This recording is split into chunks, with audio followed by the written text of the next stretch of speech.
La trisomie 21, c'est une anomalie génétique. Elle est encore appelée syndrome de Down, surtout pour les anglophones. Donc, c'est une anomalie qui est définie par la présence d'un nombre de chromosomes anormalement élevé chez une personne donnée. C'est-à-dire, un être humain doit avoir 46 chromosomes, donc 23 paires de chromosomes. Et chez les trisomiques, particulièrement la trisomie 21, il y a les 23 paires, mais la 21e paire a un chromosome de plus. Donc c'est ce qui fait la particularité de cette pathologie. C'est purement génétique et c'est lié exactement au nombre de chromosomes sur la paire 21. Et les manifestations cliniques sont diverses. C'est multiple. D'abord, en premier, on a un retard de développement psychomoteur. En plus de ce retard, il y a beaucoup de malformations qui sont souvent associées chez ces enfants, notamment les malformations cardiaques, digestives, cérébrales. Et leurs caractéristiques, ils sont particuliers. C'est une maladie où dès que vous voyez l'enfant, son visage est frappant. Ils ont un faciès commun. On dit souvent dans le jargon, ils se ressemblent tous. Donc, au niveau de la face, ils ont un faciès vraiment, dès qu'on les voit, on appelle ça faciès lunaire. Faciès lunaire, c'est un front qui est un peu proéminent, bien brillant, et une tête qui est aplatie en arrière, et on a un nez qui est épaté, avec la racine du nez qui est pratiquement absente, et les narines sont larges, la bouche paraît petite par rapport à la langue, donc on a l'impression que la langue est très souvent dehors, et ils ont une fausse sourcil. Bon, si on peut dire, les sourcils sont à peine visibles, et au niveau des cils, c'est comme si la paupière là est dédoublée. Donc les oreilles sont bas implantées et l'œil est comme incliné, si vous voulez. C'est un peu incliné, donc et il y a un strabisme, ça veut dire que soit ça regarde en dedans ou bien en externe. Donc quand on les voit, c'est vraiment caractéristique. Et le cou est court, bas implanté et un peu dodu, un peu en forme, quoi. Donc ils ont un faciès vraiment particulier.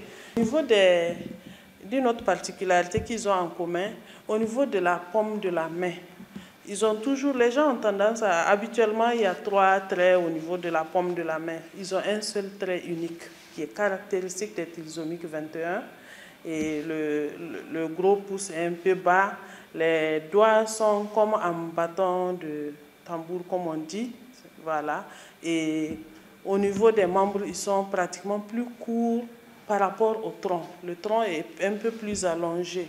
Donc tout ça, ce sont des caractéristiques qui font leur particularité, les trisomiques. Et cette pathologie est vraiment, surtout dans nos milieux, considérée comme une maladie mystique, comme s'il y a de la sorcellerie en arrière, mais c'est vraiment une pathologie purement génétique.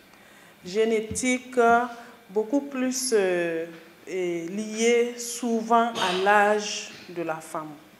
Plus la femme est vieillissante, plus il y a le risque d'avoir un enfant trisomique.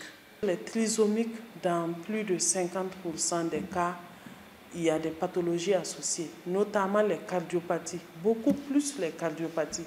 Et la majorité des cas que nous recevons ici, justement, c'est quand il y a cette cardiopathie associée, parce qu'ils viennent pour des difficultés respiratoires.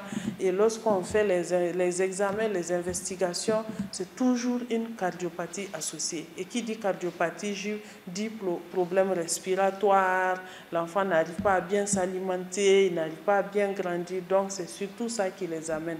Et très souvent, c'est des malades qu'on partage, les pédiatres et les cardiologues. Le diagnostic, déjà à vue d'œil, comme je vous ai dit, leur faciès est typique. Donc, très souvent, dès qu'on les voit, on suspecte déjà le diagnostic. Maintenant, il faut aller confirmer ce diagnostic, parce que la suspicion, certes, c'est vrai, mais il faut vraiment confirmer. Et ça se fait par des examens génétiques plus poussés, notamment le karyotype. Et le karyotype, c'est un examen qui est vraiment coûteux, qui ne se faisait même pas au Burkina Faso. Et même actuellement, je pense que les laboratoires qui le font, lorsqu'ils font les prélèvements, acheminent à l'extérieur les échantillons pour avoir les résultats. Si bien que c'est très coûteux. Le premier risque, c'est le décès. Le second, c'est le rejet par la société, comme je vous ai dit. Et surtout, ce qu'on constate dans nos milieux, les gens ne sont pas habitués à faire des suivis. Ils viennent quand l'enfant est malade. Alors qu'un trisomique peut paraître bien portant et grandir avec, bon, c'est vrai que c'est un état particulier, mais qui a besoin d'un suivi. Donc lorsque ce suivi n'est pas fait, cet enfant, même les parents, ne lui apportent pas l'accompagnement dont il a besoin, parce qu'il a besoin de plus d'attention, plus d'accompagnement qu'un enfant normal. Le personnel doit bien expliquer aux parents la nécessité de la prise en charge et de suivi régulier. Ça, c'est nous, notre part, les personnels soignants. Deuxième chose, la société doit accepter et intégrer ces enfants-là et les prendre en compte comme des enfants qui ont une particularité, qui doivent être pris comme tels et acceptés par la société comme tels.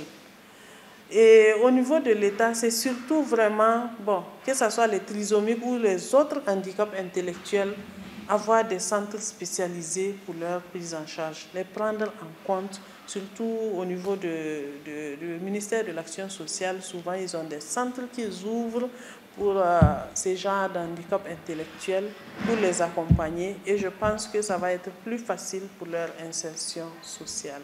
Le conseil que je peux donner aux parents des enfants atteints de trisomie, comme je vous l'ai dit, c'est surtout lorsqu'il y a une pathologie associée qu'on voit les parents. Lorsqu'il y a une trisomie, c'est de vraiment faire un suivi régulier de l'enfant pour qu'on les accompagne jusqu'à ce qu'ils grandissent et orienter les parents à chaque étape dont s'ils ont un besoin particulier pour les orienter, pour la prise en charge psychosociale, pour les autres pathologies intercurrentes, qu'ils soient accompagnés. Et si actuellement il y a des centres de prise en charge orthophonistes, on peut les orienter, les kinésithérapeutes. Et pourquoi pas, s'il y a des centres d'éducation qui acceptent ces enfants-là, on peut orienter les parents. Donc c'est de ne pas les rejeter et vraiment de tout faire pour les insérer dans la société.